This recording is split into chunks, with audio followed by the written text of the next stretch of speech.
नमस्कार मित्रांनो. चला आपण मानसशास्त्राचा पुढचा भाग सुरू करणार आहोत. परत एकदा सर्वांना आठवण करून देतोय, खास तुमच्या आग्रहास्तव आपण बाल मानसशास्त्र हा विषय टी-ई-टीसाठी जो तुम्हाला अपेक्षित असलेला 30 मार्काचा हा जो विषय आहे, यासाठी आपण लाईव्ह प्लस रेकॉर्डेड बॅच केवळ ₹299 मध्ये देत आहोत. या बॅचसाठी आपणास डाउनलोड करायचा आहे. कोणता ॲप? राठोड अकॅडमी हा ॲप आपल्याला डाउनलोड करायचा आहे किंवा जर काही अडचणी वाटल्यास तर तुम्हाला खाली WhatsApp नंबर दिलेला आहे. तो WhatsApp नंबर तुम्ही पाहू शकतात किंवा Telegram तुम्ही जॉइन करून तुमच्या समस्या तुम्ही आम्हाला विचारू शकतात. संबंध मानसशास्त्र, संपूर्ण मानसशास्त्र लाईव्ह प्लस रेकॉर्डेड हे बॅच तुम्हाला केवळ ₹299 मध्ये आपण देत आहोत. चला या बॅच सोबतच पण आणखी टी-ई-टीसाठी अपेक्षित असलेला आणि जे विद्यार्थी टी-ई-टी सोबतच ग्रामसेवक, तलाठी आणि पोलीस भरती करतायत त्यांच्यासाठी आपण खास जी-एसची बॅच ₹399 मध्ये आणून देतोय. चला आपण या बॅचचा आणि त्याचबरोबर आजच्या सिलेबसचा आज आपला आनंद घेऊया. बालमानसशास्त्राची पुढची सिरीज आपल्यासाठी सुरू होते. बालमानसशास्त्राचा यानंतरचा पुढचा भाग असेल किंवा पुढचा चॅप्टर असेल तो म्हणजे अध्ययनावर परिणाम करणारा घटक. अध्ययनावर परिणाम करणारे घटक कोणते? चला पाहूया. चॅप्टरचं नाव आहे आपल्या अध्ययनावर परिणाम करणारे घटक. आता सॉरी अध्यापनावर परिणाम करणारे घटक. जेव्हा आपण अध्यापन करत असतो, हे अध्यापन करत असताना आपल्या अध्यापनावर परिणाम करणारे घटक कोणते? तर त्यातला पहिला घटक आपल्याला सांगता येईल ते म्हणजे संवेदना. यातला पहिला घटक असेल संवेदना.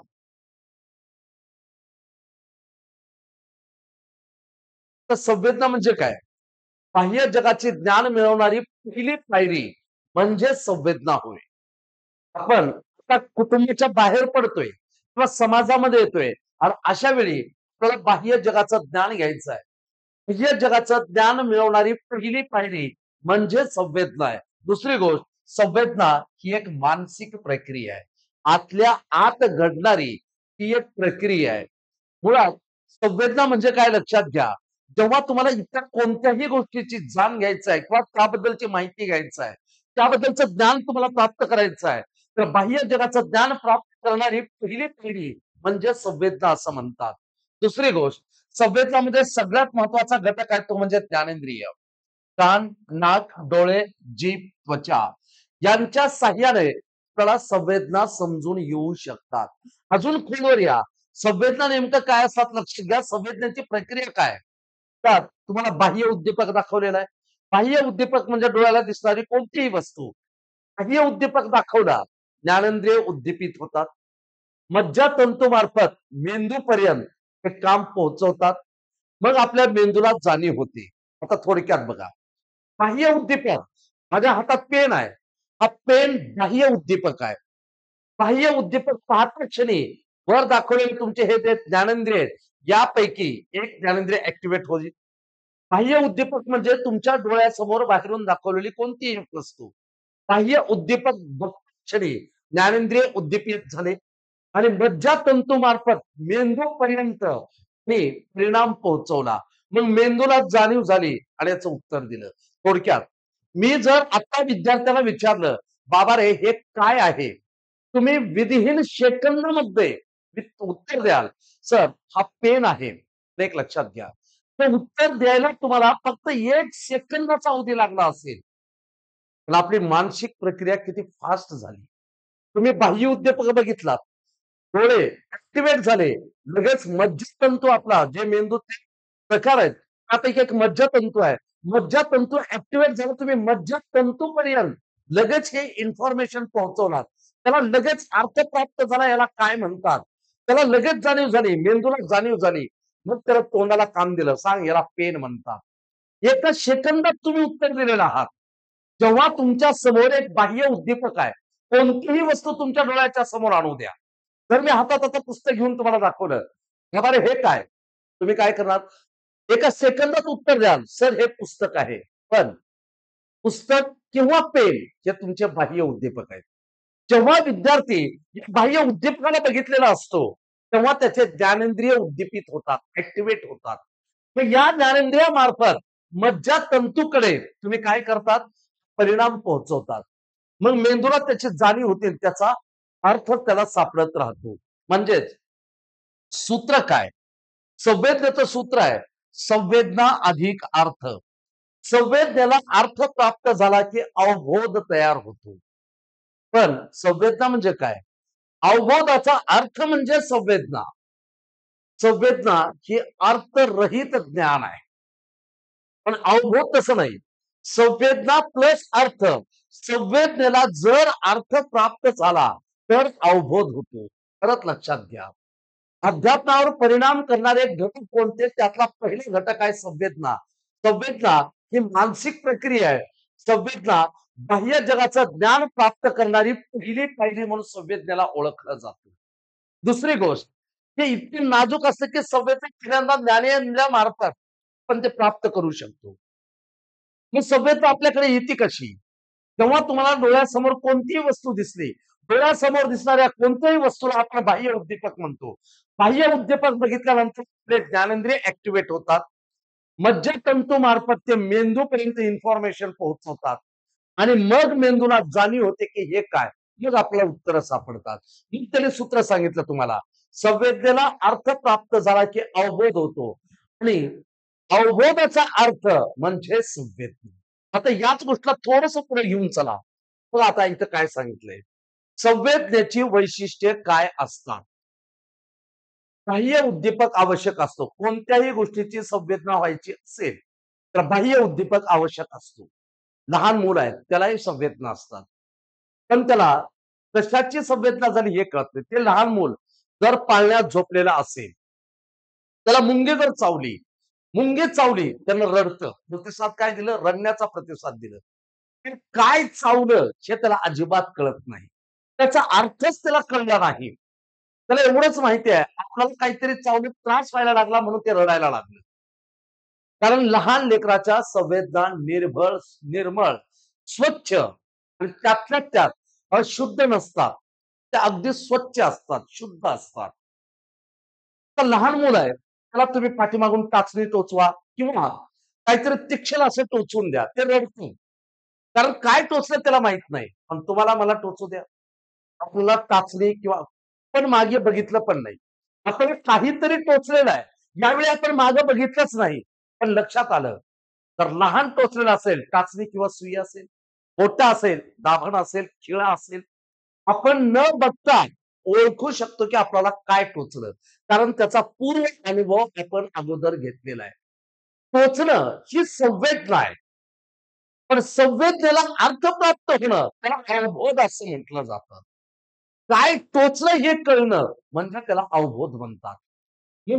जे निखळ संवेदना आहेत, ज्या स्वच्छ आहेत, ज्या निर्मळ संवेदना आहेत, त्या संवेदनेची वैशिष्ट्य काय? पहिलं वैशिष्ट्य, संवेदना निर्माण होण्यासाठी बाह्य उद्दीपकाची आवश्यकता असते. दुसरं, कोणत्याही संवेदना या शुद्ध, स्वच्छ आणि निर्मळ असतात. विशेषतः लहान बालकांच्या संवेदना या शुद्ध, स्वच्छ आणि निर्मळ असतात. पुढे या. प्रत्येक व्यक्तीची संवेदना व्यक्ती परत्वे भिन्न असते. लहान मुलांच्या संवेदना मोठ्यांपेक्षा वेगळ्या असतात. प्रत्येक संवेदना ही सारखीच असते असं अजिबात होत नाही. संवेदना व्यक्तीवर अवलंबून असतात. व्यक्ती परत्वे संवेदना भिन्न म्हणजे वेगवेगळ्या असतात. त्यानंतर संवेदना इच्छेवर अवलंबून राहत नाहीत. तुम्ही जसं इच्छा व्यक्त करतात तशी संवेदना तुमच्या इच्छेवर कधीच अवलंबून नसते. तुम्ही रस्त्याने जात असताना त्याच रस्त्याच्या बाजूला एखादी घाणेरडा परिसर आहे आणि त्या परिसरापासून तुम्ही जात असताना अचानक दुर्गंधी सुटते. मुळात दुर्गंधी सहन करावं अशी कोणाचीही इच्छा नसते. पण अचानक त्या रस्त्यावरून जात असताना घाणेरड्या परिसरातून तुम्ही जवळून जाताना अचानक त्याची दुर्गंधी येते. ते नाकापर्यंत पोहोचते. ज्ञानेंद्रिय ऍक्टिव्हेट झालं. बाह्य उद्दीपक त्याला पाहता क्षणी ज्ञानेंद्रिय उद्दीपित होतात आणि उद्दीपित होऊन मज्जातंतूमार्फत त्या मेंदूलाही हा परिणाम पोहोचवतात. मग मेंदूला जाणीव होते, बाबा नाकाला हात लाव जर त्रास सहन होत नसेल.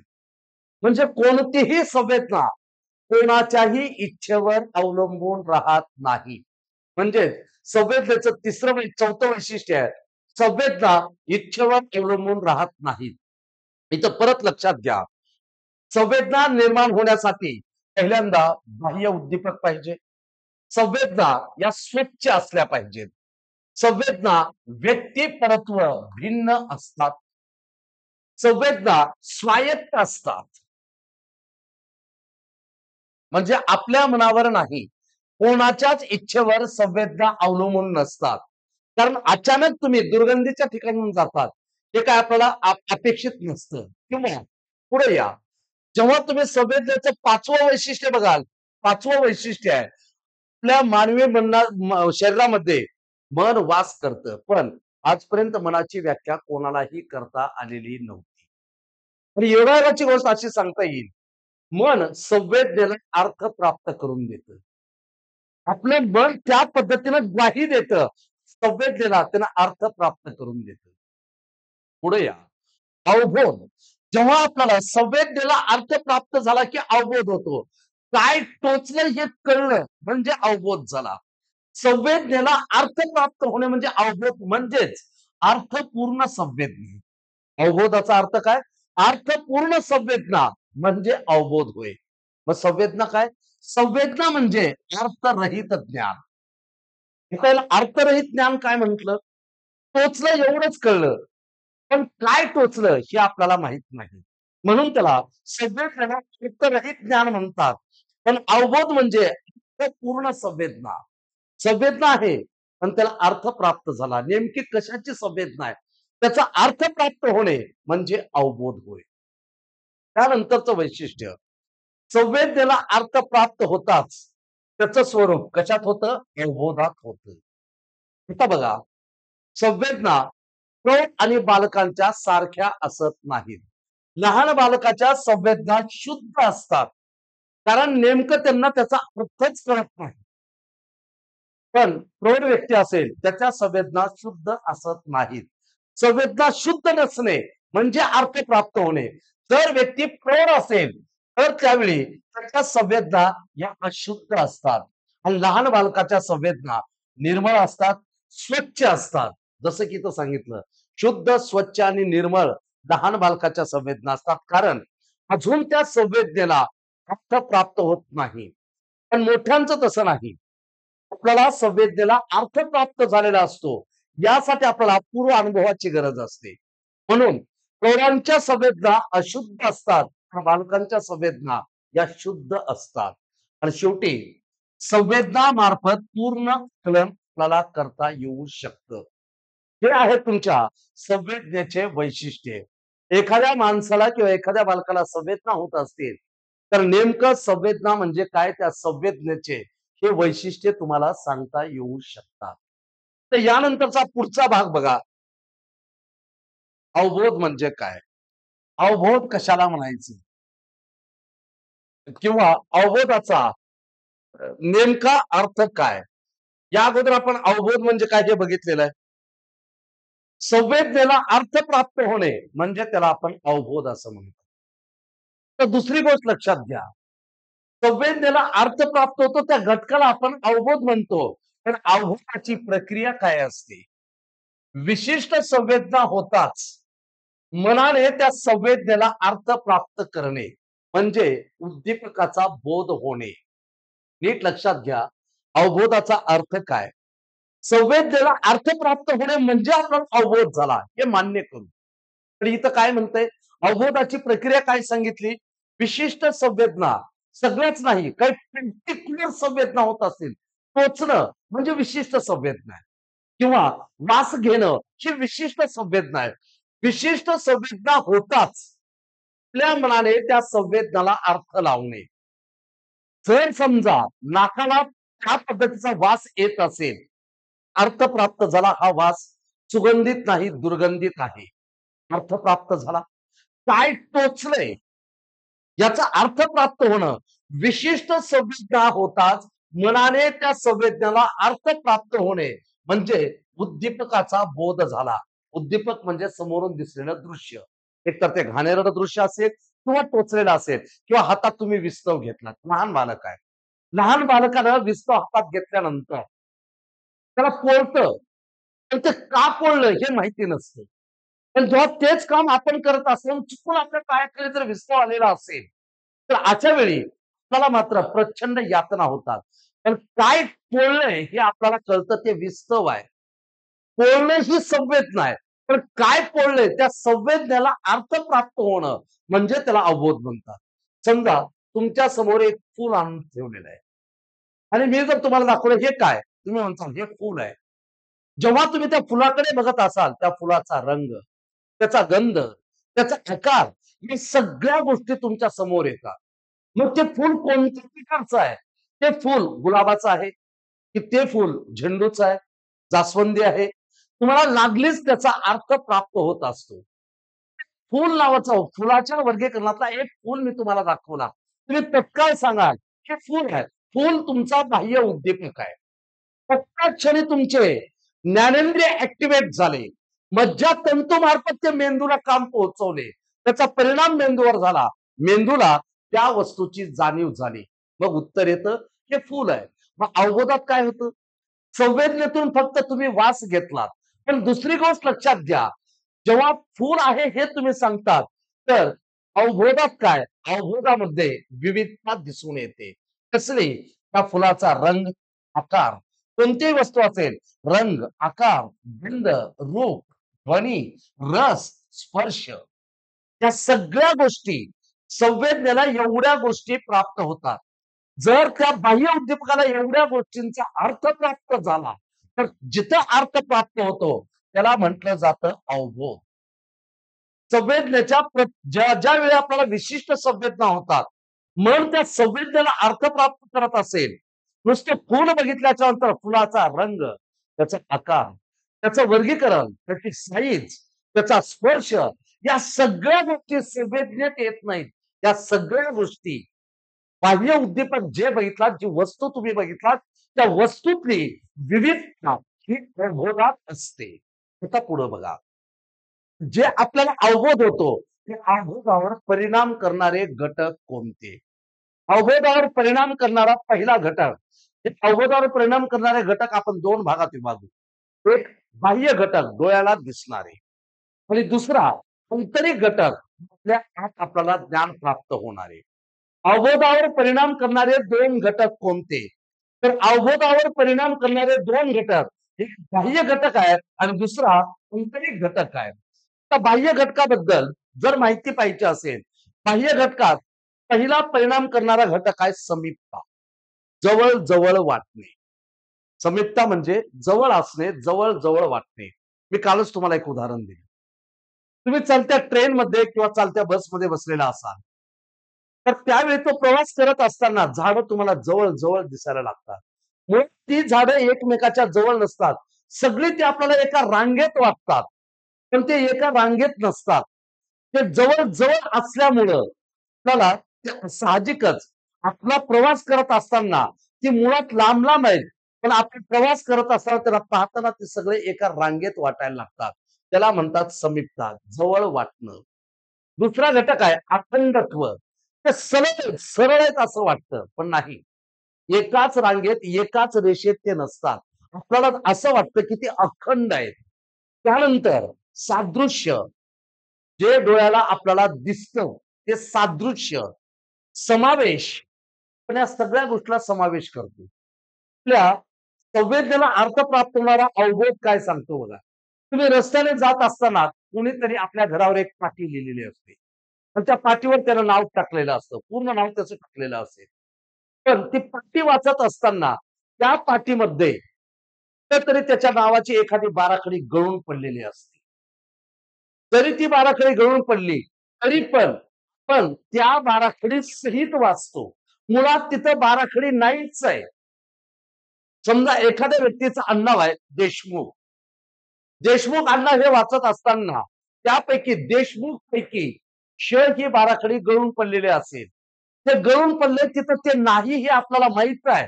पण वाचताना आपण देशमुख म्हणून वाचतो. म्हणजे समावेश. किंवा त्याच्याही पलीकडे जा. जेव्हा तुम्ही त्या व्यक्तीच्या नावाची पाटी वाचत असाल किंवा अजून कुठलीही एखाद्या दुकानाची पाटी आहे किंवा समजा ते दुकान कशात असेल, जनरल स्टोअरचं असेल.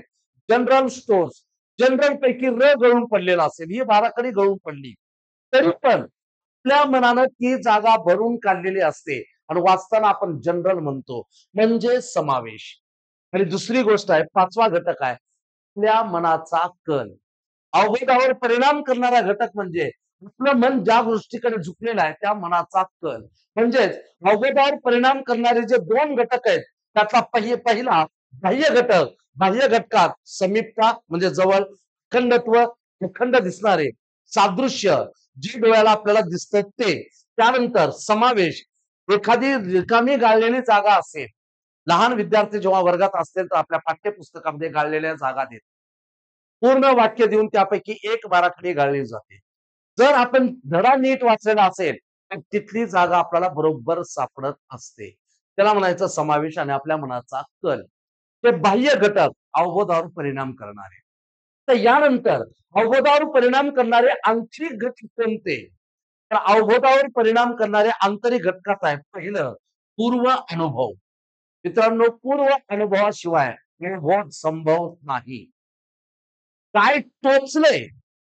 एक लक्षात घ्या, लहान बालकाला काय टोचलं हे कळत नाही. टोचल्यावर ते रडतं. रडतं म्हणजे संवेदना झाल्या.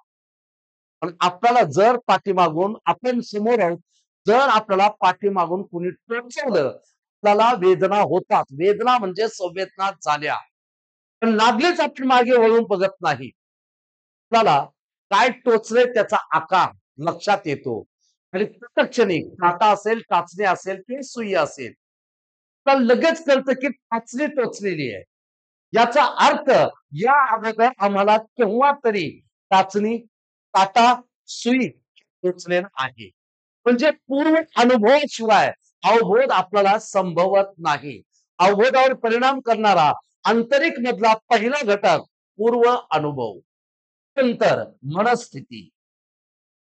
अवबोधासाठी सगळ्यात महत्वाचं आहे ती आपली मनस्थिती. आपण त्यावेळी कोणत्या मनस्थितीत आहोत, कारण ही मानसिक प्रक्रिया आहे. फार फार गुंतागुंतीची आहे. पूर्व अनुभवाशिवाय अवबोध संबोधत नाही. मनस्थिती, पण नेमकं त्यावेळी कोणत्या हेजिटेशन मध्ये कोणत्या मनस्थितीत आहोत त्यावर तुमचा अवबोध अवलंबून आहे. त्यानंतर तुमची वृत्ती, एखाद्या गोष्टीकडे पाहण्याची तुमची वृत्ती कशी आहे त्यावर अवबोध डिपेंड असतो. त्यानंतर आवश्यकता, कशाची आवश्यकता? तुम्हाला अध्ययन का करायचं आहे, ही गोष्ट तुम्हाला का करायचं आहे त्याची आवश्यकता. आणि दुसरी गोष्ट कृती व पार्श्वभूमी. आत्ताच सांगितलं. नेमकं काय टोचलंय त्याची आकृती लक्षात येते. त्याची पार्श्वभूमी, कारण काट्याचं काम टोचणं असतं, सुईचं काम टोचणं आहे. त्याचबरोबर शिक्षण जे धारदार वस्तू आहेत टोचणारच आहेत, ज्या की छोट्या असतील. म्हणजे आंतरिक घटक सुद्धा अवबोधावर अवलंबून असतात. अवबोधावर परिणाम करणारे हे 2 घटक, एक बाह्य घटक आणि दुसरा आंतरिक घटक. तर यानंतर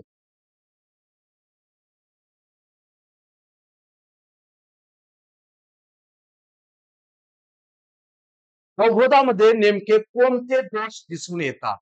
अवबोधातले दोष कोणते? परत लक्षात घ्या. अवबोध म्हणजे दुसरं तिसरं काहीच नाही. अवबोध म्हणजे ज्या संवेदना, संवेदना म्हणजे वेदना. वेदनेला अर्थ प्राप्त होणे म्हणजे अवबोध आहे. मग आपण जे अवबोध, जे घटक बघितले, बाह्य घटक आणि आंतरिक घटक, एवढ्या सगळ्या प्रक्रिया झाल्याच्या नंतर आपल्याला अवबोध व्हायला लागतो. अवबोध, जेव्हा अवबोध होतो तर अवबोधात दोष कोणते? पहिला दोष आहे इंद्रिय भ्रम. आपल्या शरीराचे इंद्रिय एखाद्या वस्तूचा चुकीचा जर अर्थ काढले तर त्या वस्तूची ही पार्श्वभूमी बदलू शकते. अवबोधातला पहिला दोष म्हणजे इंद्रिय भ्रम.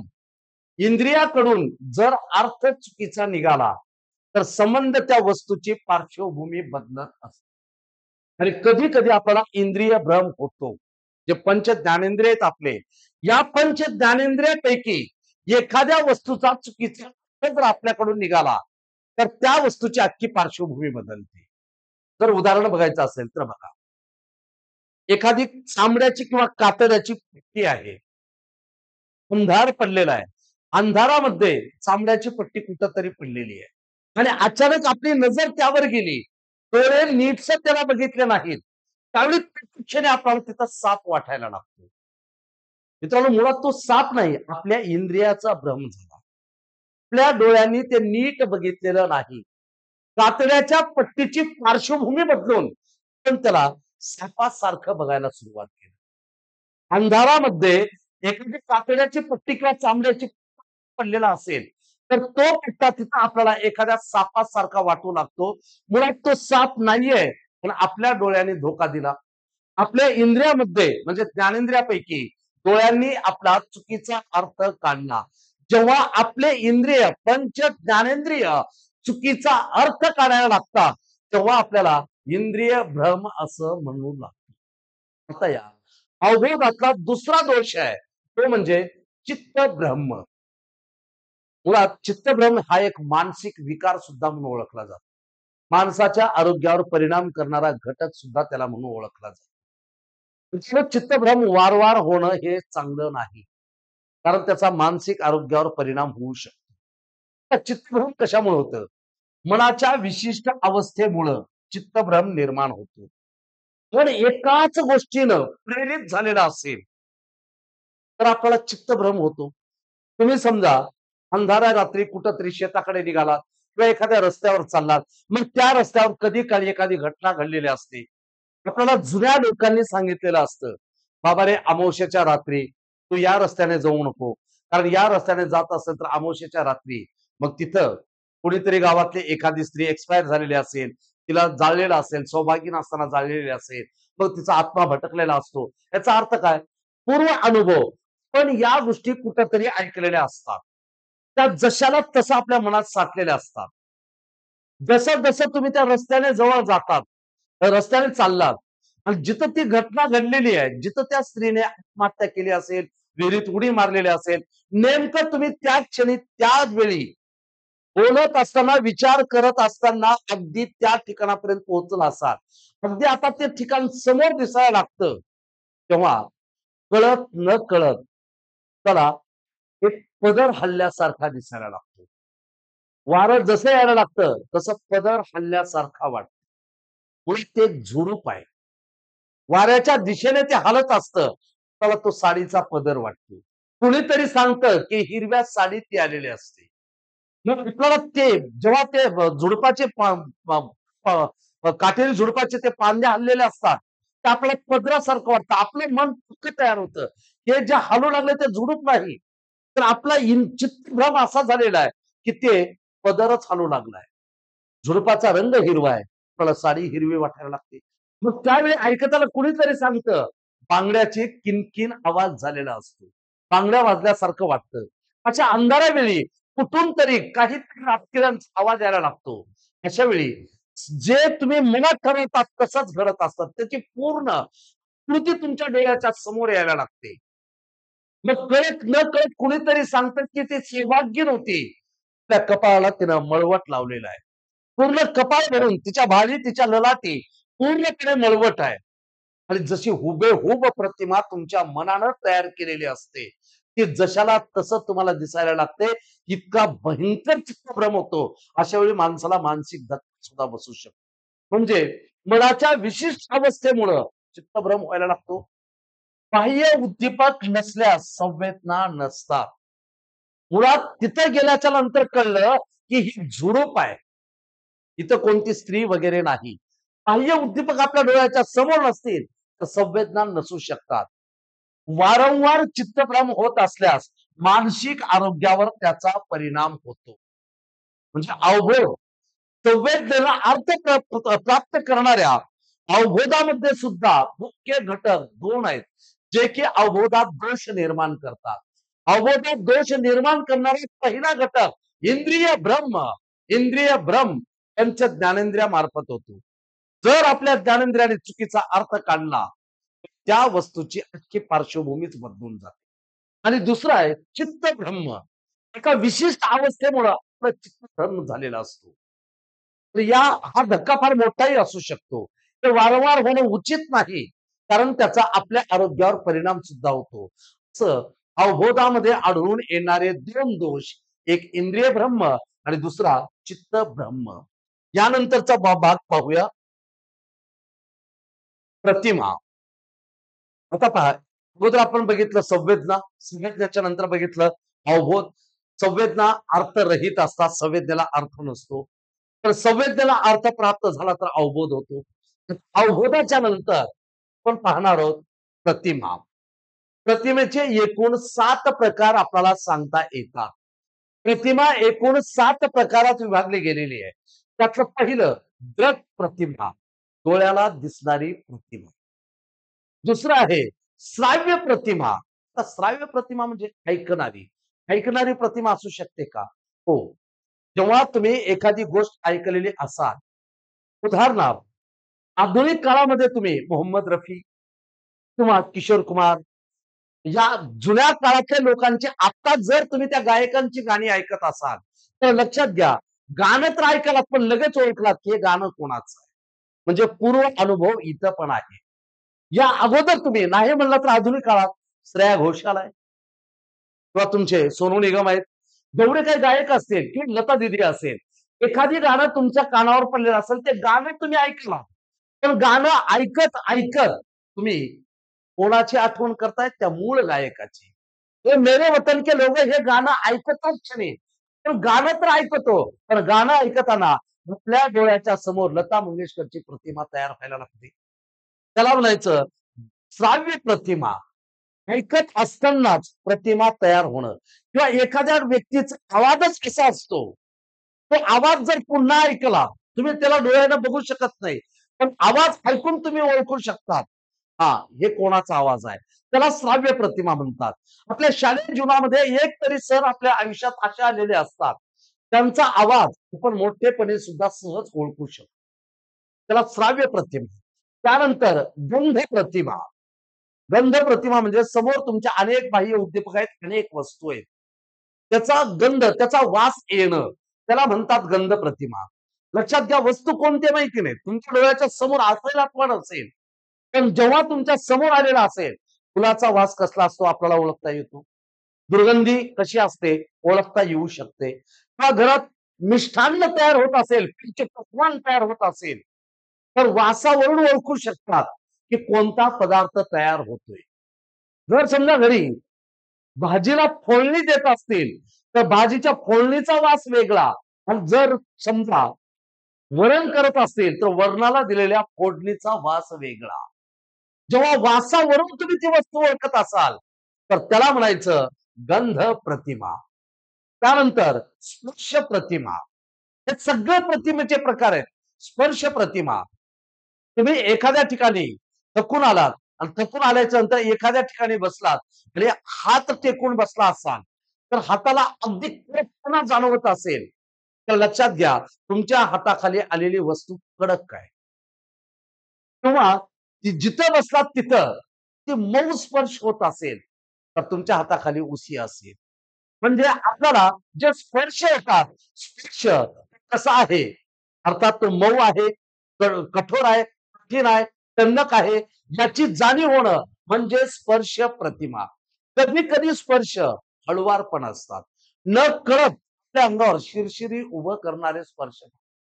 उदाहरणार्थ, जर समजा तुम्ही प्रचंड थंडीमध्ये प्रचंड गरमीमध्ये बसलेला, अचानक लाईट गेली, फॅन बंद झाला, सगळं बंद झालं, प्रचंड उकाड आहे, पण अशा वेळी वाऱ्याची एक झुळूक त्यावेळी आपल्याला इतकी आल्हाददायक वाटत असते, त्यावेळी सगळ्या अंगाला ती स्पर्शून निघून गेलेली असते. त्या वाऱ्याचा जो आपल्याला स्पर्श होतो, स्पर्श मात्र शब्दात अवर्णनीय असतो, पण तो स्पर्शून गेलेला आहे. एखाद्याला हातात हात देत असताना त्याचा हात मऊ आहे, कडक आहे, आपल्याला कळतं. या प्रतिमा स्पर्श प्रतिमेमध्ये सांगता येत. त्यानंतर रस प्रतिमा. चव घेणं. रस प्रतिमा म्हणजे काय? सरळ सरळ चव घेणं. तुमच्या समोर जर तुम्हाला कच्ची कैरी खायला दिली, तर लगेच कळेल कच्ची कैरी आंबट आहे. चिंच दिलं, आंबट आहे.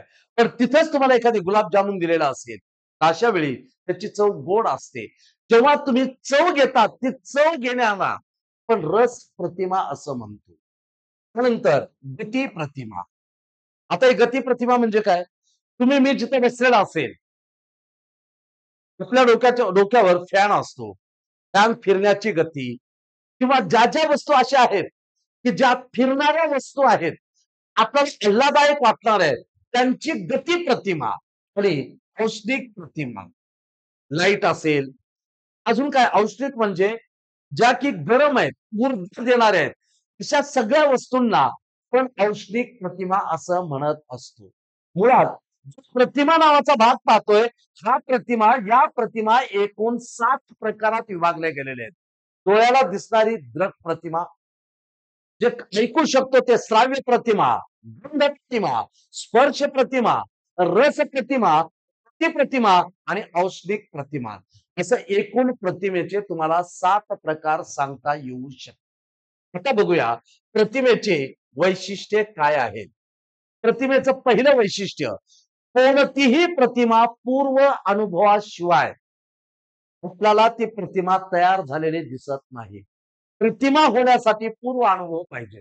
नुसतं आम्ही ऐकलं, गाणं ऐकता क्षणी गायक ओळखलं म्हणजे पूर्वी अगोदर त्या गायकाचा आवाज आम्ही ऐकलेला आहे. दुसरी गोष्ट, तुमच्या समोर जर सांगितलं एखादी फूल दाखवलं, ते फूल कोणतं आहे हे ओळखणं म्हणजेच बघून तुम्ही ते फूल ओळखलात, याचा अर्थ अगोदर त्या फुलाचा तुम्ही अनुभव घेतलेला आहे. म्हणजेच जर प्रतिमाच तयार करायची असतील तर मित्रांनो, पूर्व अनुभवाशिवाय कोणतीही प्रतिमा तयार होत नाही. हे प्रतिमेचं पहिलं वैशिष्ट्य. तया दुसरं वैशिष्ट्य, सर्व प्रतिमा सारख्या तीव्रतेने निर्माण होत नाहीत. प्रत्येक प्रतिमा ही तीव्रतेवर अवलंबून असेल, तर प्रत्येक वेळी सगळ्याच प्रतिमा सारख्याच तीव्रतेने निर्माण होत नाहीत. ऐकण्याची प्रतिमा जशी जेवढी तीव्र होती, तशी रस प्रतिमा तीव्र असेल. हे वर जे तुम्हाला प्रतिमेचे प्रकार सांगितलेले आहेत, सर्वच प्रतिमा सारख्या तीव्रतेने निर्माण होत नाहीत. तर त्या प्रतिमेवर अवलंबून असेल. ते प्रतिमा त्यावेळेच्या आशयावर ते अवलंबून असेल, की त्यावेळी त्याची तीव्रता किती असेल. सांगण्याचा उद्देश, या सर्व प्रतिमा सारख्याच तीव्रतेच्या असत नाहीत किंवा निर्माण होत नाहीत. प्रतिमेचं तिसरं वैशिष्ट्य, प्रतिमा कधी स्थिर राहत नाही. ती अस्थिर असते. ही स्थिरपणा प्रतिमेत अवबोधात एखादी वेळेस म्हणण्यापेक्षा अवबोध कधीही स्थिर असतो. पण प्रतिमा कधी स्थिर राहत नाही. प्रतिमा सारखी हलणारी असते. प्रतिमा अस्थिर असते. हे तिचं तिसरं वैशिष्ट्य. त्यानंतर व्यक्तिपरत्वे प्रतिमांची तीव्रता वेगवेगळी असते. प्रत्येक व्यक्तीच्या स्वभावावर ते डिपेंड करतं. प्रत्येकाची प्रतिमा, त्यांना विचार करण्याची त्याची प्रतिमा, ती परत्वे त्या प्रतिमांची तीव्रता ही वेगवेगळी असते. एखादी व्यक्ती जर कलाकार असेल, तर एखादी गोष्ट पाहताच क्षणी त्याच्या मोहात चिरलेला असेल, त्यावेळी त्याची ती प्रतिमा अतिशय तीव्र असते. तर तीच एखादी वस्तू जे कलाकाराने बघितलं, त्याची चित्रपटाची वस्तू बघितलं, त्या वस्तूकडे बघत असताना आपली प्रतिमा त्याच्या एवढी तीव्र असू शकत नाही. कारण त्याला त्याच्यात इंटरेस्ट आहे. त्या गोष्टीचा त्यानं आधी अनुभव घेतलेला आहे. आवड असेल, डेफिनेटली त्याची तीव्रता जास्त असते. पण आपल्याला त्या गोष्टीची आवड नसते, त्या गोष्टीची आपल्याला आवडच नाही, त्याविषयीची त्या प्रतिमेची तीव्रता आपली त्याच्या एवढी असू शकत नाही. म्हणजेच ती परत्वे ती मानची तीव्रता ही वेगवेगळी असू शकते. हे आहे प्रतिमेचे वैशिष्ट्य. यानंतर पहा, अवबोध आणि प्रतिमा या दोघांचा आपल्याला फरक पाहायचा आहे. अवबोध म्हणजे काय आणि प्रतिमा म्हणजे काय? या अगोदर आपण संवेदना आणि अवबोध बघितलं. संवेदना अर्थरहित ज्ञान म्हणजे संवेदना. पण संवेदनेला अर्थ प्राप्त झाला तर अवबोध तयार होतो. तर काय बघायचं, अवबोध आणि प्रतिमा या दोघांमध्ये नेमका काय फरक आहे? अवबोध आणि प्रतिमेतला फरक काय? अवबोध प्रतिमेपेक्षा जास्त स्थिर असतात. अवबोधाचं पहिलंच आपल्याला काय सांगता येईल पहा. अवबोध प्रतिमेपेक्षा जास्त स्थिर असतात. तर प्रतिमा अवबोधापेक्षा अधिक अस्थिर असतात. अवबोध स्थिर आहे, पण प्रतिमा अवबोधापेक्षाही अधिक अस्थिर आहे. त्यानंतर अवबोधात तुम्हाला जिवंतपणा दिसतो. इकडं प्रतिमेमध्ये तुम्हाला जिवंतपणा नाही, कृत्रिमपणा दिसत असतो. एकतर अवबोध स्थिर आहे, अवबोधामध्ये जिवंतपणा आहे. प्रतिमा कधी स्थिर राहत नाही. प्रतिमा उलटा अवबोधापेक्षा अधिक अस्थिर असून त्याच्यात जिवंतपणा वाटत नाही, आर्टिफिशियल वाटतं, ते कृत्रिम वाटतं. त्यानंतर बघा, अवबोध तेही तुटक नसतात. एखाद्या गोष्टीला अर्थ प्राप्त झाला तर तो तुटक अर्थ प्राप्त होत नाही. माणसाला केव्हाही अवबोध झालेला असेल तर अवबोधात तुटकपणा कधीच नसतो. अवबोध तुटक नसतात. प्रतिमेकडे बघा, प्रतिमा, या प्रतिमेत तुम्हाला तुटकपणा जाणून येतो. प्रतिमेमध्ये तुटकपणा असतो पण अवबोधात नसतो. अवबोधात जर तुटकपणा आला तर त्या गोष्टीचा अर्थ आपल्याला प्राप्त होत नाही. पण प्रतिमेत मात्र जेव्हा जसं जसं प्रतिमा तयार होते, आपल्या मनाचा कल जसा जसा तयार होईल तुटकपणातून प्रतिमा तयार झालेली असते. प्रतिमेमध्ये तुटकपणा असतो पण अवबोधात तुटकपणा नसतो. अवबोध वस्तुनिष्ठ असतात. अवबोध म्हणजे खरी माहिती बाहेर येत असते. ते वस्तुनिष्ठ, ते टोचलंय, सुईच टोचलेली आहे, काटाच टोचलेला आहे, वस्तुनिष्ठ सत्य आहे. पण प्रतिमा व्यक्तिनिष्ठ असतात. लहान बालकांनी निर्माण केलेल्या प्रतिमा वेगळ्या, प्रौढांनी निर्माण केलेल्या प्रतिमा वेगळ्या. जेव्हा आपण अध्यापक म्हणून वर्गात शिकवत असतो तेव्हा आपल्या प्रतिमा विद्यार्थ्यापेक्षा वेगळ्या असतात. प्रतिमा या नेहमी व्यक्तिनिष्ठ असतात तर अवबोध वस्तुनिष्ठ असतात. त्यानंतर अवबोधामध्ये काय बघा, अवबोधात बाह्य उद्दीपकाचा ज्ञानेंद्रियावर परिणाम झाल्यास अवबोध होतो. बरोबर आहे, हा बाह्य उद्दीपक आहे. या बाह्य उद्दीपकाचा आपल्या ज्ञानेंद्रियावर परिणाम झाल्यास काय होतो, अवबोध आपल्याला होत असतो. अवबोधासाठी सगळ्यात महत्वाचा घटक काय, की बाह्य उद्दीपक असला पाहिजे. समोर एखादी वस्तू दाखवणं, वस्तू दाखवल्याशिवाय बाह्य उद्दीपकाशिवाय अवबोध आपल्याला संभवत नाही. बाह्य उद्दीपकाचा, दाखवलेल्या कोणत्याही वस्तूचा बाह्य उद्दीपकाचा ज्ञानेंद्रियावर परिणाम झाल्यास, म्हणजे काय आहे हे ज्ञानेंद्रिय मेंदूपर्यंत पोहोचत. बाह्य उद्दीपकाचा ज्ञानेंद्रियावर परिणाम झाल्यास काय होतो, अवबोध झाल्याचे आढळून येते. पण इकडे बघा, जर प्रतिमेकडे तुम्ही येत असाल, बाह्य उद्दीपकाचा ज्ञानेंद्रियावर कोणताही परिणाम न होता प्रतिमा तयार होते. काय म्हणतं, इकडं अवबोध तयार होण्यासाठी बाह्य उद्दीपक पाहिजे. बाह्य उद्दीपक मग ज्ञानेंद्रियावर परिणाम होतो, ज्ञानेंद्रिय ऍक्टिव्हेट होतात, मग अवबोध होतं. प्रतिमेला तसं नाही. तुम्ही बाह्य उद्दीपक दाखवलात काय आणि दाखवल्यानंतर त्याचा तुमच्या ज्ञानेंद्रियावर कोणताही परिणाम न होता प्रतिमा तयार होत असते. म्हणजे प्रतिमा अवबोधातला हा सगळ्यात मोठा फरक आहे. अवबोधासाठी बाह्य उद्दीपक आवश्यक असतो, पण प्रतिमेसाठी बाह्य उद्दीपक गरजेचा नाही. असला तरी त्या बाह्य उद्दीपकाचा ज्ञानेंद्रियावर कोणताही परिणाम होईल अथवा न होईल, प्रतिमा मात्र विकसित होत असतात. पण अवबोध तसं होत नाही. त्यानंतर या दोघातला महत्वाचा फरक, अवबोधामध्ये प्रत्यक्ष वस्तूचा बोध होतो, कारण वस्तू तुम्ही डोळ्याने बघितलेली, तो बाह्य उद्दीपक आहे. अवबोधामध्ये प्रत्यक्ष वस्तूचा बोध होतो तर प्रतिमेमध्ये पूर्व अनुभवाचे पुनरुज्जीवन होते. पूर्वी घेतलेला तुमचा पूर्वीचा अनुभव आहे, पूर्वीच्या अनुभवाचे पुनरुज्जीवन होते. म्हणजे तुम्ही जर सांगितलात की बाबा रे चला आपल्याला किल्ला बघायला जायचं, त्या किल्ला जायचा तर लक्षात घ्या, बाह्य उद्दीपक तुम्ही दाखवला नाही, किल्ला त्याला दाखवला नाही, त्याच्या ज्ञानेंद्रियावर कोणताही परिणाम झाला नाही, पण अगोदर त्यानं किल्ला बघितलाय, आपोआप त्याची प्रतिमा पूर्व अनुभवाचं पुनरुज्जीवन, अगोदर त्यानं बघितलेला याचा अर्थ त्याचं पुनरुज्जीवन करायला त्यानं सुरुवात केलेली आहे. म्हणजे प्रतिमेसाठी पूर्व अनुभव अपेक्षित आहे, पण अवबोधासाठी प्रत्यक्ष वस्तूचा बोध होत असतो. हा फरक आहे. अवबोध आणि प्रतिमा या दोघातला हा आपल्याला फरक सांगता येतो. यानंतरचा भाग असेल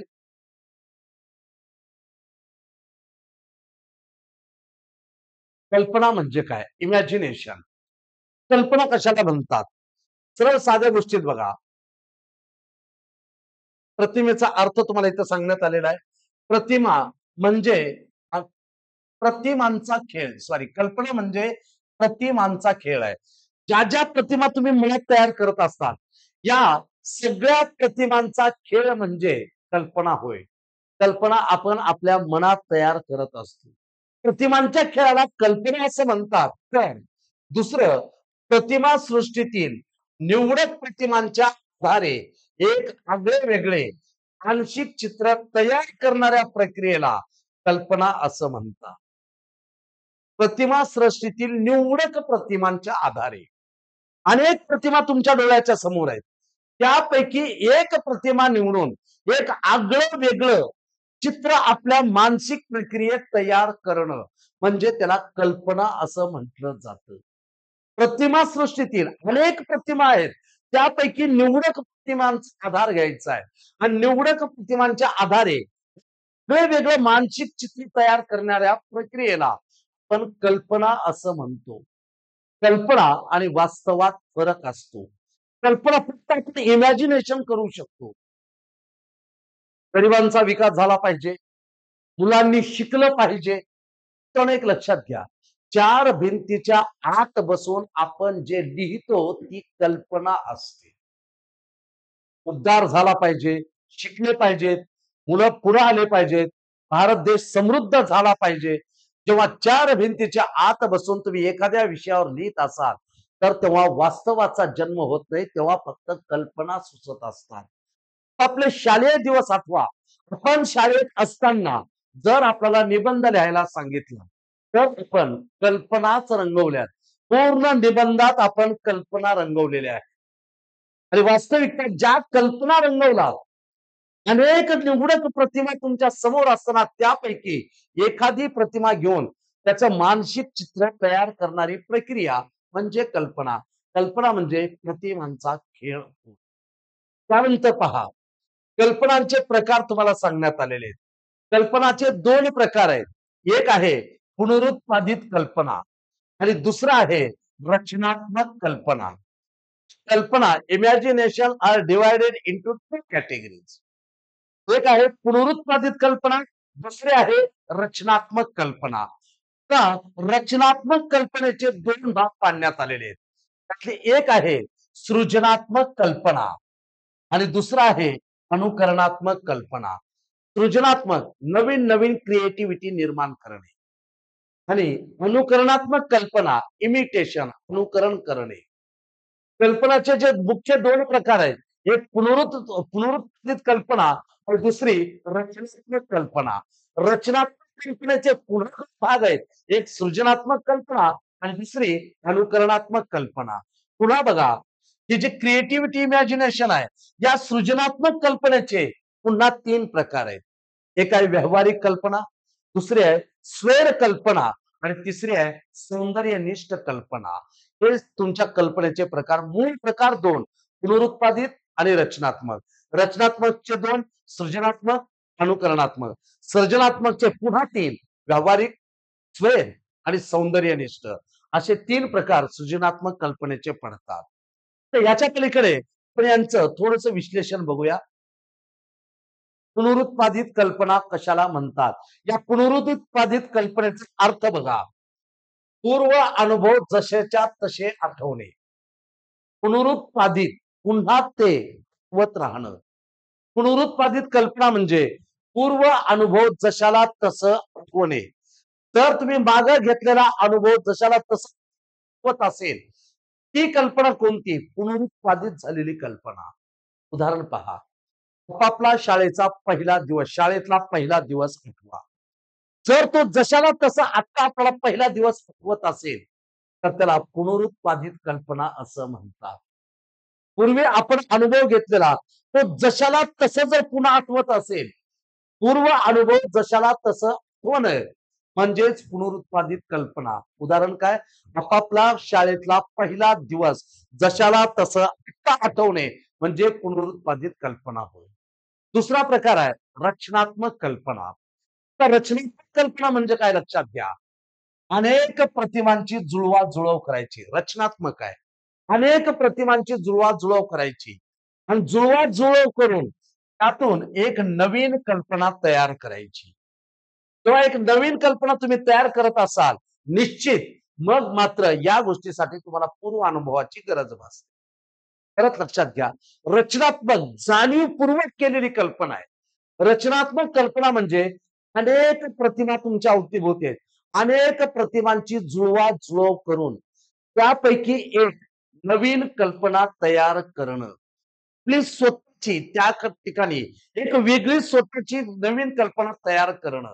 मग जेव्हा ती नवीन कल्पना तयार करत असाल, उदाहरणार्थ तुमच्या शाळेत किंवा तुमच्या विद्यालयामध्ये किंवा तुमच्या कॉलेजमध्ये एखादी कार्यक्रम, गॅदरिंग सारखा कार्यक्रम आहे किंवा एखादी जयंती ठरलेली आहे. अशा वेळी कार्यक्रमाचं नियोजन करायचं आहे. अशा कार्यक्रमाचं नियोजन तर तुम्ही काय केलात? गॅदरिंगचं कार्यक्रम गॅदरिंग असेल, त्या कार्यक्रमाचं नियोजन वेगळं असतं. जयंती असेल त्याचं नियोजन वेगळं असतं किंवा शाळेला व्हिजिट देणारे कुणी असतील किंवा विद्यार्थ्यांचा सत्कार सोहळा असेल, कार्यक्रम वेगवेगळे आहेत. म्हणजे अनेक प्रतिमा. या अनेक प्रतिमांची जुळवाजुळव करून कार्यक्रम कोणता त्यासाठी एक नवीन कल्पना तयार करणं. पण ही नवीन कल्पना तयार करताना पूर्वानुभवाची गरज असते.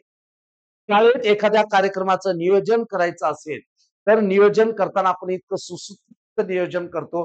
सूत्रसंचलन एकानं केलं पाहिजे, आभार एकानं मानले पाहिजे, स्वागत किंवा पाहुण्यांचा परिचय एकाने करून दिला पाहिजे.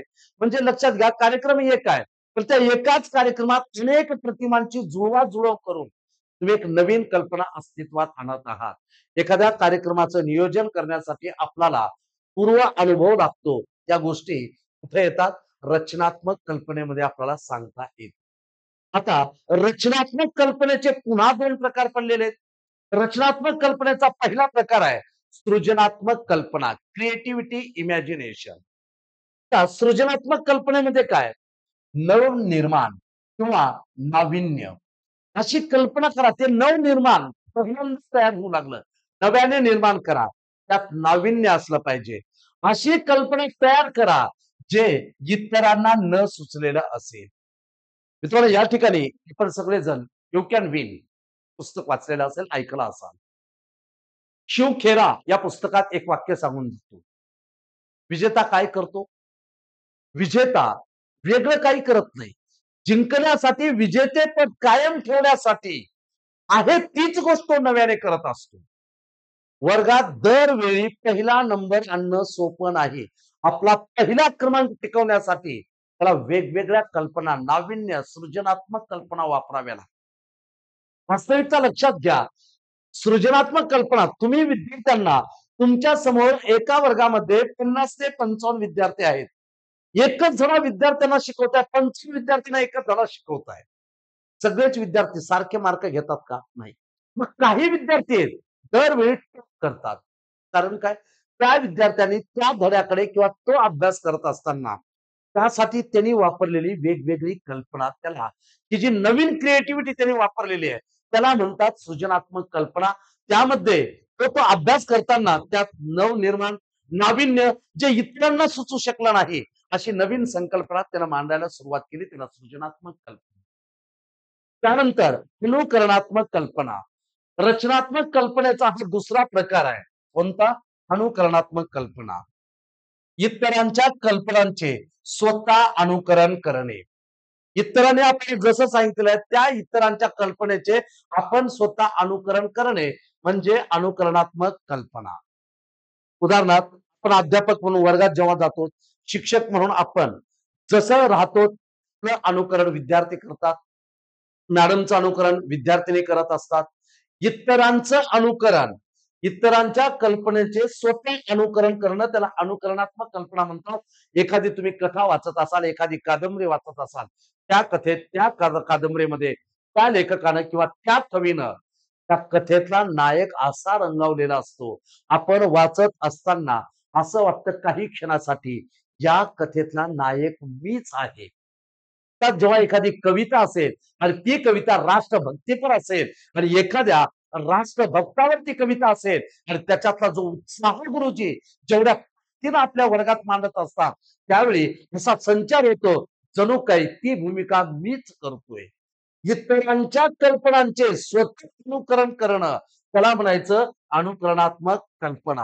हे आहेत कल्पनेचे प्रकार. यानंतर बघूया विचार प्रक्रिया. मित्रांनो, विचार प्रक्रिया ही अतिशय गुंतागुंतीची प्रक्रिया आहे. जेव्हा तुम्ही मी विचार करतो की आता पुढे काय करायचंय, मी सहज म्हणलं की आता पुढे काय करायचंय, हा विचार करण्यासाठी विचार प्रक्रियेत कोणकोणते घटक सहभागी झालेले असतात. सहज तुम्ही म्हणत असाल आता बाहेर जाऊ की नको, किंवा आता मला अभ्यासाची वेळ आहे, एक चहा घेऊन येऊ का, किंवा चहा पिऊत का.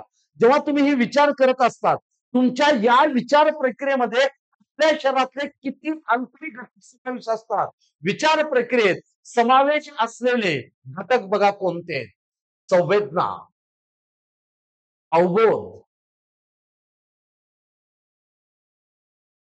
विचार प्रक्रियेत संवेदना, अवबोध, संबोध, स्मरण, विस्मरण, प्रतिमा, कल्पना, तर्क, चिकित्सा या सगळ्या गोष्टी एकत्रित आल्यानंतर विचार प्रक्रिया सुरू होत असते. कारण मानवाची मानसिक प्रक्रिया इतकी गुंतागुंतीची आहे, त्या प्रत्येकाला प्रमाण देता येत नाही, डोळ्याला दिसू शकत नाही. पण मग मात्र त्यांचा रिझल्ट, त्याचा परिणाम दिसतो. या सगळ्या गोष्टी एका जागी आल्या की मानवाची विचार प्रक्रिया सुरू होते.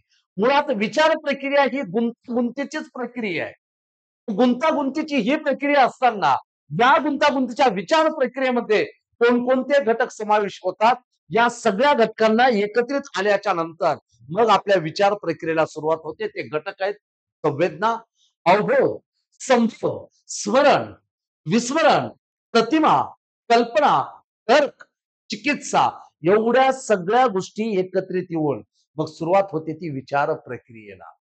पण जेव्हा तुम्ही ही विचार प्रक्रिया करत असाल, मग तुमची कोणतीही बाबा कोणतंही क्षेत्र असो, भौतिक, शारीरिक, मानसिक, तुम्ही यापैकी कोणत्याही क्षेत्रामध्ये असाल, भौतिक, शारीरिक, मानसिक या क्षेत्रात मानवाला उच्च ठिकाणी पोहोचवणारं काम विचार प्रक्रियाच करते. विचार प्रक्रियेच्या जोरावर माणूस भौतिक, शारीरिक आणि मानसिक या बाबतीत उच्च ठिकाणी पोहोचू शकतो. कारण एवढ्या गोष्टी विचार प्रक्रियेत येत असतात. या गोष्टींना एकत्रित करून विचार प्रक्रियेच्या आधारावर भौतिक, शारीरिक आणि मानसिक अशा वेळी मानव उच्च ठिकाणी या क्षेत्रात पोहोचू शकतो. आता बघा, विचार प्रक्रिया म्हणजे काय याबद्दल व्याख्या सांगण्यात आलेली आहे. विचार प्रक्रियेची पहिली व्याख्या मानतात जेम्स रॉस. जेम्स रॉस नावाच्या मानसशास्त्रज्ञाने व्याख्या काय मांडली? विचार प्रक्रिया म्हणजे काय? अनुभवाची ज्ञानात्मक बाजू म्हणजे विचार. बिलकुल ज्ञान तर येणारच आहे. कारण एवढ्या सगळ्या गोष्टीला आपण समजून घेतलंय. संवेदना म्हणजे काय, अवबोध म्हणजे काय, संबोध आहे, स्मरण आहे, विस्मरण आहे, तर्क आहे, चिकित्सा आहे. या सगळ्या गोष्टी आपण आधी समजून घेतलेल्या आहेत. म्हणजे इथून आपल्याला ज्ञान प्राप्त झालेलं आहे. अनुभवाची अगोदर घेतलेल्या अनुभवाची ज्ञानात्मक बाजू म्हणजे विचार ही व्याख्या मानतायत मानसशास्त्रज्ञ जेम्स रॉस. त्यानंतर विचार प्रक्रियेची व्याख्या मांडणारा मानसशास्त्रज्ञ आहे मोहसिन. मोहसिन नावाच्या मानसशास्त्रज्ञानं काय सांगितलं? तुमच्या समोर समस्या आहे, समस्येचे विश्लेषण करून ती सोडवण्याची योजना तयार करणे म्हणजे विचार होय. तर तुमच्या समोर प्रश्न आहे, मानसशास्त्र या विषयात आपल्याला जास्त मार्क घ्यायचे. मानसशास्त्र या विषयात आपण कसं पारंगत होऊ शकतो? तुमच्या समोर समस्या आहे, या समस्येचं विश्लेषण करून तिला कसं सोडवायचं, ती सोडवण्यासाठी तुम्ही जी योजना तयार करतात त्याच गोष्टीला विचार प्रक्रिया असं म्हणतात. मोहसेन नावाचा मानसशास्त्रज्ञ सांगून जातो, समस्येचे विश्लेषण करून ती सोडवण्याची योजना तयार करणं म्हणजे त्याला विचार प्रक्रिया असं म्हटलं जातं. हे सांगतो मानसशास्त्रज्ञ मोहसिन. यानंतरचा भाग पहा. विचार प्रक्रियेचे प्रतीके कोणते आहेत? सिम्बॉल. विचार करत असताना आपण कोणकोणते सिम्बॉल वापरू शकतो? शब्द, प्रतिमा, कल्पना, संकल्पना, नमुना, नकाशा, प्रतिकृती, चिन्हे, कृती हे सगळे काही सिम्बॉल आहेत. कशाचे? विचार प्रक्रियेचे सिम्बॉल आहेत. यापैकी कोणत्या एका गोष्टीकडे बघा विचार प्रक्रिया सुरू होते. प्राक्तन शब्द आहे. प्राक्तन प्राक्तन म्हणजे नशीब, म्हणजे लगेच विचार प्रक्रिया सुरू झाली. विचार प्रक्रिया सुरू झाली. तर त्याचं सिम्बॉल आहे प्रतिमा. एखादी गोष्ट तुमच्या समोर आणली, एक प्रतिमा कशाची आहे किंवा हा फोटो कशाचा आहे, लागलीच तुमची विचार प्रक्रिया सुरू होते. त्यानंतर कल्पना आहे, संकल्पना, नमुना, नकाशा एवढ्यापैकी काही तुमच्या समोर आलेलं असेल तर आपल्याला आपली विचार प्रक्रिया सुरू होते. म्हणून या सगळ्याच घटकांना विचार प्रक्रियेचे प्रतीके मानलेली आहेत. आता या विचार प्रक्रियेचे घटक कोणते? विचार प्रक्रियेचे एकूण 4 घटक आहेत. पहिला घटक आहे समस्या. दुसरं ती सोडवण्यासाठी केलेली धडपड. समस्या सोडवण्यासाठी जेव्हा धडपड करतात त्यावेळी पूर्व अनुभवाची फार गरज असते आणि या 3 गोष्टी एकत्रित आल्यानंतर प्रत्यक्ष तुम्ही कृती करू शकता. विचार प्रक्रियेचे हे घटक. विचार प्रक्रिया कशी सुरू होते? आधी समस्या निर्माण होते, ती सोडवण्यासाठी आपण धडपड सुरू करतो आणि त्यानंतर या गोष्टी सोडवण्यासाठी पूर्व अनुभवाची गरज आहे. या सगळ्या गोष्टी एकत्रित आल्या मग आपण प्रत्यक्ष कृती करतो. हे विचार प्रक्रियेचे 4 घटक. आता या विचार प्रक्रियेच्या पातळ्या. विचार प्रक्रियेचे 2 पातळ्या आहेत किंवा 2 स्तर आहेत. त्यात एक आहे अवबोधात्मक पातळी आणि दुसरी आहे संबोधात्मक पातळी. तर या गोष्टीबद्दल जेव्हा आपण नीट चर्चा करू, अवबोधात्मक पातळी कोणती आणि संबोधात्मक पातळी कोणती? अवबोधात्मक पातळी कशाला म्हणायचं? बाह्य उद्दीपक समोर नसताना केलेला विचार. अवबोधात्मक पातळीचं पहिलं उदाहरण लक्षात घ्या. बाह्य उद्दीपक तुमच्या डोळ्यासमोर नाही. बाह्य उद्दीपक समोर नसताना केलेला विचार म्हणजे अवबोधात्मक पातळी. उदाहरणार्थ तुम्ही एखाद्या कापड दुकानात जाणार आहात. तिथून तुम्ही जे कापड घेणार आहात, ते कापड घेताना आत्ताच आपल्या मनामध्ये तुम्ही काय करत असतात? ते विचार रंगवत असतात. साडीचा कलर कसा असला पाहिजे, शर्ट घ्यायचा असेल शर्टचा कलर कसा असला पाहिजे. ते सगळं तुम्ही कुठे विचार करणार आहात? अवबोधात्मक पातळीमध्ये. आता बाह्य उद्दीपक समोर असताना ज्ञानेंद्रियावर परिणाम होतो, त्यातून अवबोध होत असतात. हे मान्य करू, कुठलीही गोष्ट अवबोध होण्यासाठी उद्दीपक समोर असला पाहिजे. जेव्हा तुम्ही दुकानामध्ये जाणार आहात, खालच्या ओळीला या, जेव्हा दुकानात जाणार आहात ती वस्तू पाहता क्षणी तुम्हाला कापड पाहता क्षणी लक्षात येईल. पोत कसा, कलर कसा, रंग कसा, या सगळ्या गोष्टी ज्ञानेंद्रियावर सोडून द्या. ती झाली तुमची अवबोधात्मक. या संबोध होणे, संबोधात्मक पातळी. बाह्य उद्दीपक डोळ्यासमोर नसताना केलेला विचार. इथे असताना या बाह्य उद्दीपक समोर असताना केलेला विचार म्हणजे प्रत्यक्ष कापड बघितल्यानंतर जे विचार तुम्ही करत आहात ते झालं अवबोधात्मक. संबोधात्मक पातळी. बाह्य उद्दीपक तुमच्या डोळ्याच्या समोर नाही. बाह्य उद्दीपक डोळ्यासमोर नसताना केलेला विचार म्हणजे संबोधात्मक पातळी. उदाहरणार्थ समोर प्रत्यक्ष वस्तू, घटना, प्रसंग तिन्ही नाहीत. अवबोधात हे सगळंच असतं. प्रत्यक्ष समोर घडणार असतं. अवबोध वस्तुनिष्ठ आहेत लक्षात घ्या. तर संबोधात्मक पातळीमध्ये तुमच्या डोळ्याच्या समोर वस्तू नाही, घटना पण नाही आणि प्रसंग पण नाही. वस्तू, घटना, प्रसंग प्रत्यक्ष समोर नसताना केवळ आंतरिक पातळीवर आपण जो विचार करतो त्याला संबोधात्मक पातळी असं म्हणतात. उदाहरण बघा, गुरुजी जेव्हा वर्गात इतिहास सारखा विषय शिकवत असतील आणि इतिहास शिकवत असताना त्या इतिहासातील महान चरित्र आपल्या डोळ्याच्या समोर आणत असतात. महान चरित्र छत्रपती शिवरायांचे गुण दाखवत असतील, छत्रपती शिवाजी महाराज मानत असतील किंवा इतिहासामध्ये जे महान तत्ववेत्ते होऊन गेले स्वामी विवेकानंद असतील किंवा भारताचा missile man doctor APJ Abdul Kalam असतील. मित्रांनो, जेव्हा त्यांचे गुण वैशिष्ट्य आपण सांगत असतो तेव्हा विद्यार्थ्यांच्या समोर ती वस्तू नाही, घडलेली घटना नाही आणि गुरुजींनी सांगितलेला प्रसंग सुद्धा मनाच्या समोर नाही. अशा वेळी ज्या व्यक्तीबद्दल त्यांच्या चरित्राबद्दल बोललं जातं तेव्हा अमूर्त पातळीवर आपण जो विचार करतो त्याला म्हटलं जातं संबोधात्मक पातळी. हे आहे तुमच्या अर्थात जेव्हा तुम्ही विचार करता त्या कल्पनेच्यावर आधारित असलेल्या या 2 पातळ्या, एक संबोधात्मक आणि दुसरी अवबोधात्मक पातळी. आता बघा, विचार प्रक्रियेतले दोष कोणते? आपण विचार प्रक्रिया जी बघतोय त्या विचार प्रक्रियेतला पहिला दोष निरीक्षणातला दोष. आपलं निरीक्षण, ज्ञानेंद्रियाचं निरीक्षण चुकलं की निश्चित त्यामध्ये दोष निर्माण होतो.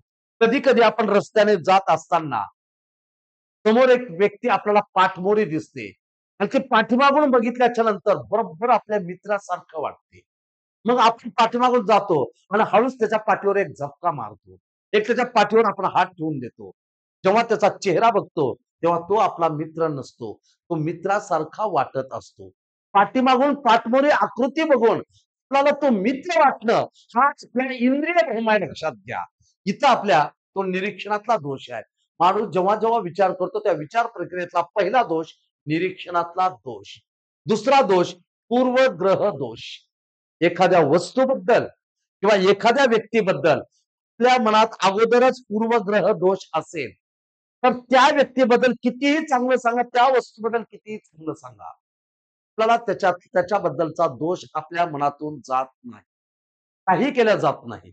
लहान मुलाला एकदा जर विस्तव पोळलं, मग त्या विस्तवाचे कितीही चांगले गुणधर्म त्याला सांगा, त्याला एवढंच माहित आहे की ती पोळणारी वस्तू आहे, ती कधी ना कधी जखम देणारी वस्तू आहे. मग त्यावेळी त्याच्या मनातला विस्तवाबद्दलचा दोष कधीच दूर होत नाही. पूर्वग्रह दोष जर आपल्याकडे कधीच असेल तर विचार प्रक्रियेमध्ये दोष निर्माण होतो. समजा तुम्ही कोणाकडेही बघत असताना एकाच विचाराने बघत असाल तर सगळीकडे तेच दिसायला लागतं. तुम्हाला जर पिवळा चष्मा घातला तर जग सगळं पिवळच वाटतं. जर तुम्हाला काळा चष्मा घातला सगळीकडे तेच वाटायला लागतं. याचा अर्थ काय? पूर्वग्रह दोष. तिसरा दोष आहे काकतालीय न्याय. काकतालीय न्याय म्हणजे काय बघा, दोन घटनात, दोन विषयात कोणताही कार्यकारण संबंध नाही. तुमच्या समोर दोन घटना घडलेल्या आहेत किंवा दोन विषय आहेत.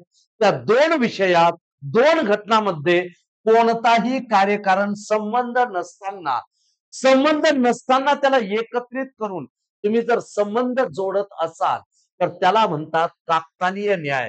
त्याला असं करताना आपल्या विचारात दोष निर्माण होत असतात. परत लक्षात घ्या, काकतालीय न्याय म्हणजे काय? दोन विषय किंवा दोन घटनांमध्ये कसलाच कार्यकारण संबंध नसताना त्याला जर एकत्रित तुम्ही जोडत असाल तर विचारात दोष निर्माण होतो.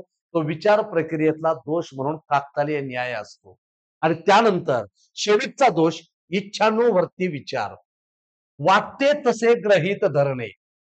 प्रत्येकाला असं वाटतं की आपल्या मनासारखं झालं पाहिजे. मलाही वाटतं की ताजमहल माझ्याच शहरात, माझ्याच गावात असलं पाहिजे. वाटते तसे ग्रहित धरणे, त्याला म्हणायचं इच्छानुवृत्ती विचार. मित्रांनो, जेव्हा जेव्हा रोहित शर्मा क्रिकेटच्या मॅच मध्ये खेळत असेल, प्रत्येक वेळी रोहित शर्माने बॅटिंग करत असताना, तो फलंदाजी करत असताना प्रत्येक मॅच मध्ये आपण अपेक्षा करतो की त्यानं द्विशतक मारावं. पण कधी कधी रोहित शर्मा शून्यावर आउट होतो. त्याच्याकडून आम्ही अपेक्षा केलेल्या असतात किंवा प्रत्येक मॅच बघत असताना प्रत्येक मॅच विराट कोहलीने जिंकून दिला पाहिजे. आपण अशा मानसिकतेवर असतो, आपली अशी इच्छा असते. पण कधी कधी इच्छा पूर्ण होत नाही. ते चांगलं खेळत असताना नकळत कोहलीचा विकेट गेलेला असेल, त्यावेळी दुसरा खेळाडू तिथं मॅच काढून देत असेल, तो भाग वेगळा. परंतु विचार प्रक्रियेतला चौथा दोष आहे इच्छानुवृत्ती विचार. म्हणजे वाटते तसे गृहीत धरणे, त्याला म्हणतात इच्छानुवृत्ती विचार. हे विचार प्रक्रियेतले दोष आहेत. मित्रांनो, या चॅप्टर बरोबरच पण अशाच अनेक चॅप्टरची दररोजच्या दररोज आपण सिरीज घेतोय आणि यामध्ये मानसशास्त्र हा विषय, संबंध, संपूर्ण मानसशास्त्र हा विषय टीईटीच्या परीक्षा भाग 1 तुमचा पेपर 1 पेपर 2 या दोन्ही पेपरला जेवढं मानसशास्त्र आहे ते सगळे मानसशास्त्र आपण दररोजच्या दररोज लाईव्ह प्लस रेकॉर्डेड घेतोय. लक्षात घ्या, याशिवाय आपण आतापर्यंत तुम्हाला टीईटीला पडलेले जेवढे बालमानसशास्त्रावरचे प्रश्न आहेत त्या सगळ्या प्रश्नांचं इथं आपण रिव्हिजन घेतोय. जेवढ्या बालमानसशास्त्रामध्ये व्याख्या आहेत त्या सगळ्या व्याख्यांना सुद्धा इथं आपण तुमच्याकडून, अर्थात त्या सगळ्या व्याख्या तुम्हाला तुरंत झाल्या पाहिजेत या पद्धतीचं आपण इथं अध्यापन घेतोय. यासाठी आपण ही बॅच लाईव्ह प्लस रेकॉर्डेड देतोय. केवळ 299 रुपये मध्ये पण ही बॅच देतोय. मित्रांनो, परत एकदा लक्षात घ्या, पण या बॅच साठी तुम्हाला सगळ्यांना काय करायचं आहे, जर तुम्हाला ही बॅच घ्यायचं असेल तर आम्ही तुम्हाला लिंक देतोय, तुम्ही तिथं जायचंय आणि प्ले स्टोअर मध्ये जाऊन राठोड एमपीएससी अकॅडमी तो ऍप डाउनलोड करायचा आहे आणि त्या ऍप मध्ये गेल्याच्या नंतर कोर्सेस मध्ये जा. कोर्सेस मध्ये खूप काही कोर्सेस असतील, तिथे तुम्हाला हा ऍप दिसलेला असेल किंवा जर काही अडथळा निर्माण झालेला असेल तर आम्ही तुम्हाला व्हॉट्सअप नंबर दिलेला आहे आणि त्याखाली त्याच्यासोबत टेलिग्राम नंबर दिलेला आहे, तिथं आपण संपर्क साधून पण आपला प्रवेश लवकर निश्चित करावा. हे आपला सर्व माझ्या डीएड आणि बीएड झालेल्या मित्र मैत्रिणींना विनम्र विनंती, आमच्या सगळ्या भावी गुरुजींना विनम्र विनंती. तोपर्यंत तुमच्या परीक्षेसाठी उद्या भेटेपर्यंत आपण सर्वांनी अभ्यास कराल ही अपेक्षा. बेस्ट ऑफ लक. धन्यवाद मित्रांनो.